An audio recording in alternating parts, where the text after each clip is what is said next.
Cynthia Sweeney, hello, how are you doing? I'm very well. How are you? You are in Los Angeles, I'm in I Stuttgart. am. And Yes. we can use the Zoom transmission to meet us. Thank you very Yeah. much for the visit in my home office. Klett-Cotta has just published your second novel, Among Friends, Unter Freunden, das ist dies hier. hmm The original title is Good Company, and Nikolai von Schweder-Schreiner translated the novel into German. Your first novel, Das Nest, was published by Klett-Cotta on 2016, and we meet us in the hotel in Stuttgart for the talk about your book. Yes. And you tell of the four plump siblings and their financial problems as they will evaluate each other. The life beyond their limits, trusting in the paternal inheritance that will come, meanwhile still resting in a found, the nest. And now your new novel is no less exciting. It's again about trust and jealousy, but also about friendship and love. What is particularly important in your novel?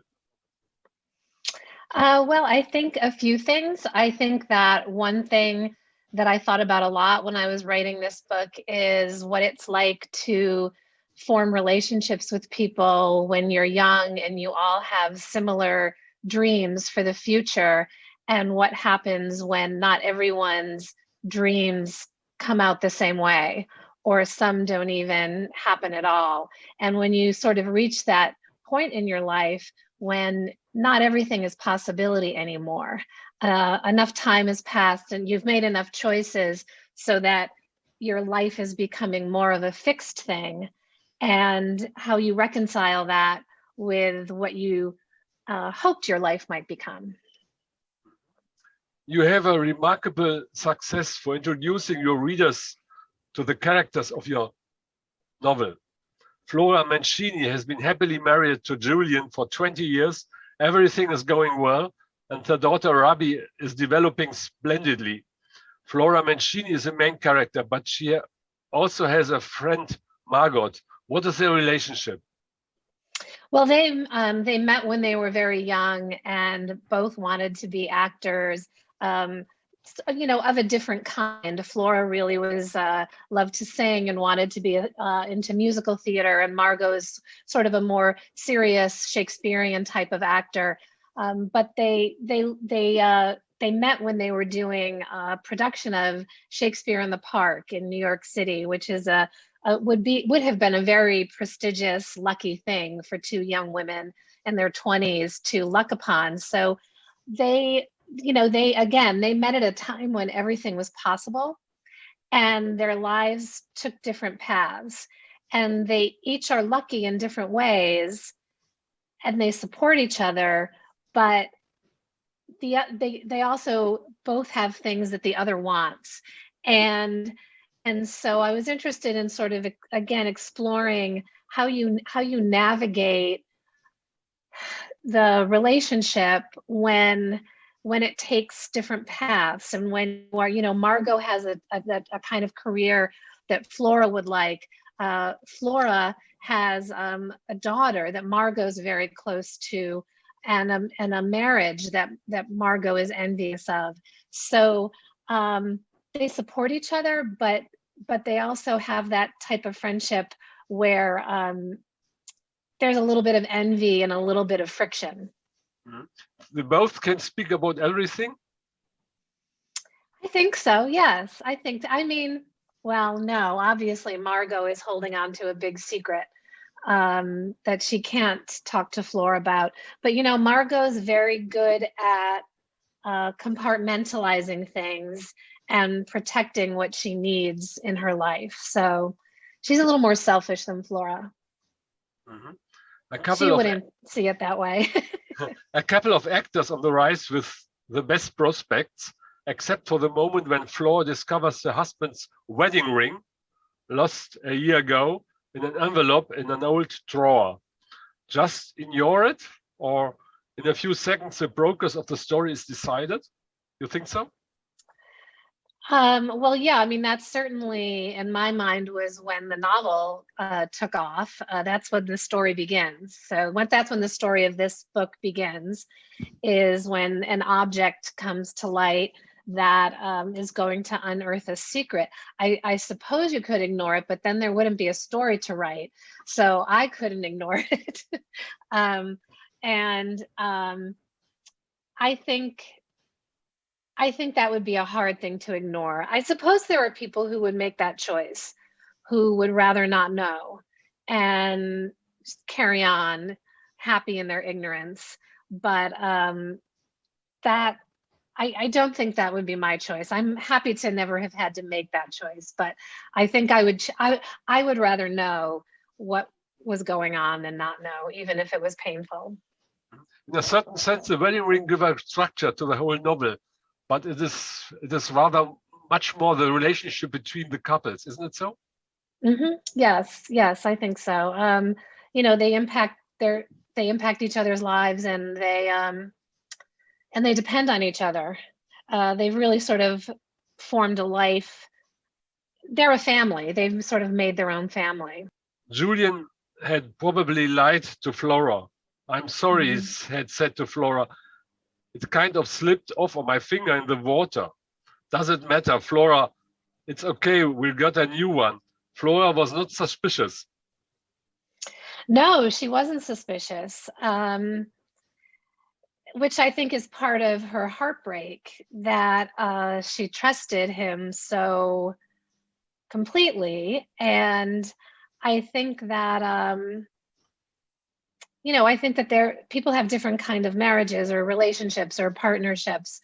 Some people operate sort of in an orbit of mistrust and suspicion, which I think is a very difficult place to live your life in.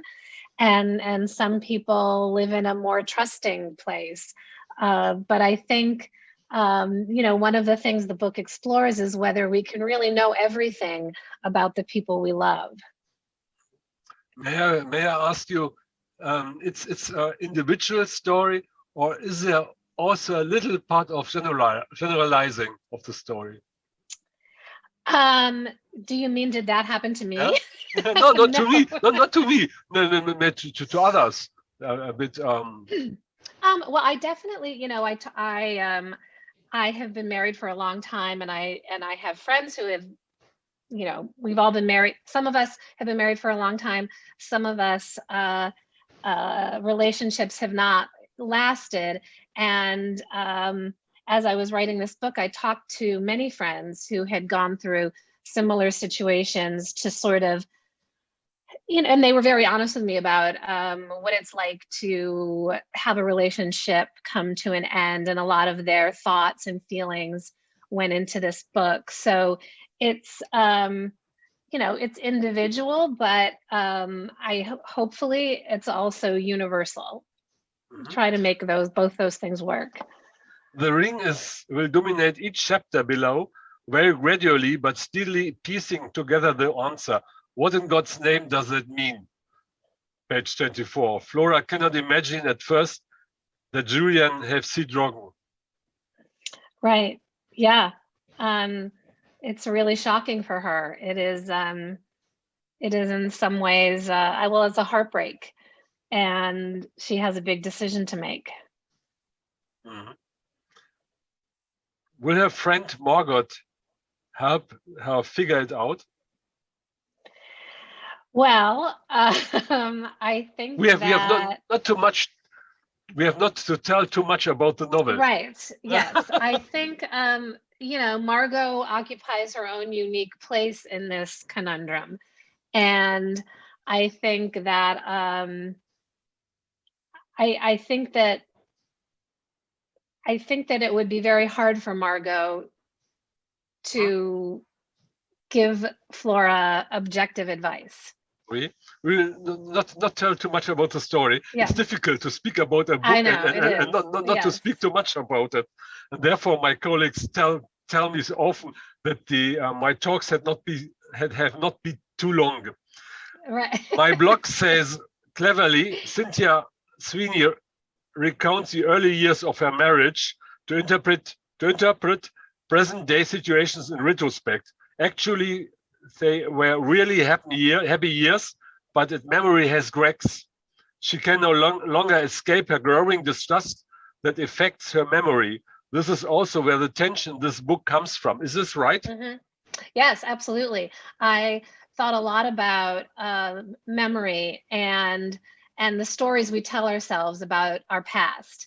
So, you know, like anyone, when you think about your past, or when you're telling yourself, or when you're telling anyone else what your life has been like, you pick and choose moments that reflect the life you want people to think you've had, or that you want to think you've had.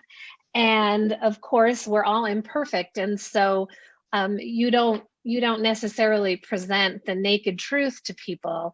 But when that comes up to, you know, sort of erupts in your life, what you think your life has been versus what it actually has been, that's kind of a sweet spot for a novelist, because there is so much tension there, and the stakes there are pretty high. So I have liked it very much, how Margot marries David, and their marriage is told in parallel with Florian and Julian's.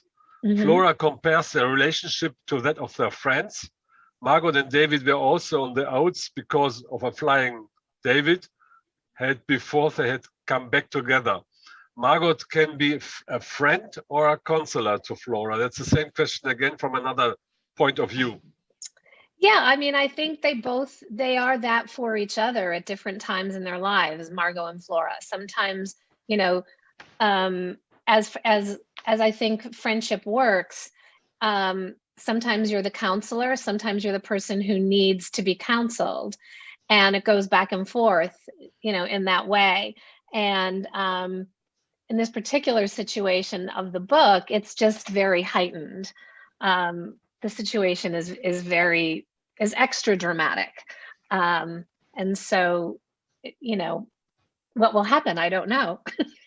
And I will less drop my last question, because we have already spoken about it. The novel gives the impression that action carriers somehow merge with actual life. Yeah, well, I think you know, one of the reasons that you know, every culture has some form of theater and actors is because it reflects life, and sometimes it merges with life. But almost always in any story, whether it's a book or a movie or a stage, you know, from Shakespeare to contemporary television, people see themselves in stories, and that's how they try and make sense of their own stories. Can you imagine that we are both in a bookshop in Germany, and I have the book and I have your book in my hand, Yes. Freunden, and you will tell me why I have to read this book? What would you tell to me? Oh, that's another question of the sort. Who should read the book? Yes. Well, I think everyone should read the everyone, book. yes, everyone. But now when I have this book in my hand, what could you tell me? I think that it is a compelling story of marriage and friendship and secrets and memory and love. Ah, interesting. I will open the book. And tell me, please, when and why did you begin to write? Oh, I've always just loved When did to you read. conceive the idea to write a novel? Of this book? Oh, yes. Of this one? So, yes. Before I finished The Nest, I had this idea. And I worked on it for a while, thought about it for a long time before I actually sat down to write. And I just wanted to, I love books about friendship, and there aren't as many as I wished. And so I wrote one. Mm-hmm. And you will certainly write a third novel, isn't it so? I hope so, yes. Yes, we will have certainly another opportunity to meet us. And then in a really way in Stuttgart. I hope so. Thank you very much. Thank you very much. Thank you so much.